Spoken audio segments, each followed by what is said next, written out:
Another example by a teacher who self-reflected on her writing. She says, "Sometimes I feel proud to read what I have written previously." So that means her writing skills were really good many years ago, or whenever she wrote that text.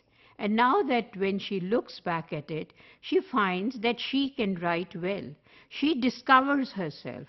It is a rediscovery of herself. When she wrote that, she knew that she was writing well.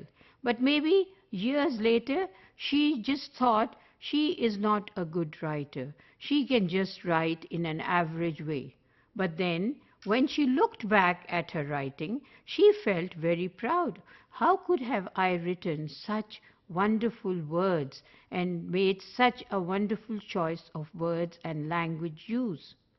So, sometimes things that you have done previously, when you look at those things, then you feel proud and you want to work on that. So, it is a good reflective practice to look back at your work, your written work, even your paintings or your drawings or something that you have done in needlework, handicraft, anything, you've made something at home, even that when you look at, you come to know. It is sort of a reminder to you that you could have done this more because you have the skill to do it. It would be sort of a reinforcement for you. It would also be a motivator. It would tell you, well, you can do it. You are the person who did this before, and now you can further do it. You can further develop in it. There has to be no stopping to performance. There has to be no halt to what we are doing. We can always look back at things that we did when we were in school and think of it. What were the things I was good at? We are asking all these questions to other people.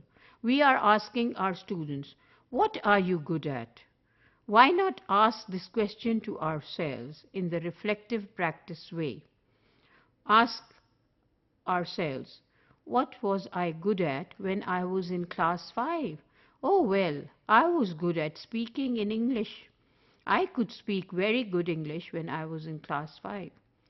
In some of my training sessions, teachers have told me that they were having better skills of English language when they were students, while as they became teachers and they came across students who were doing, the level was low of English and were doing less of English work in the classroom, the teachers' level also became low. So these teachers, they need to be reminded that you had a better level of English. You could use all that skill in your classroom, even if the level of your students is low.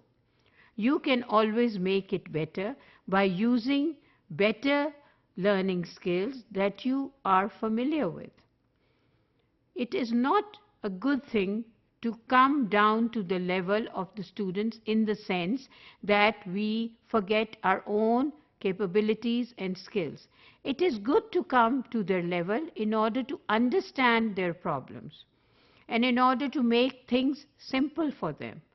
But at the same time, in order to teach them, if we have better skills to display, in order to make something clear for them, we should use our knowledge or our skill which is at an advanced level. That is the reflective practice when we are talking about the levels that we come across when we get into the jobs.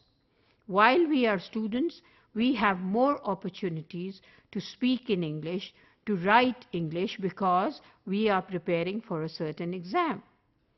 When we become teachers, we are thinking about the level of our students, and therefore we do not make an effort to use the skills that we already have.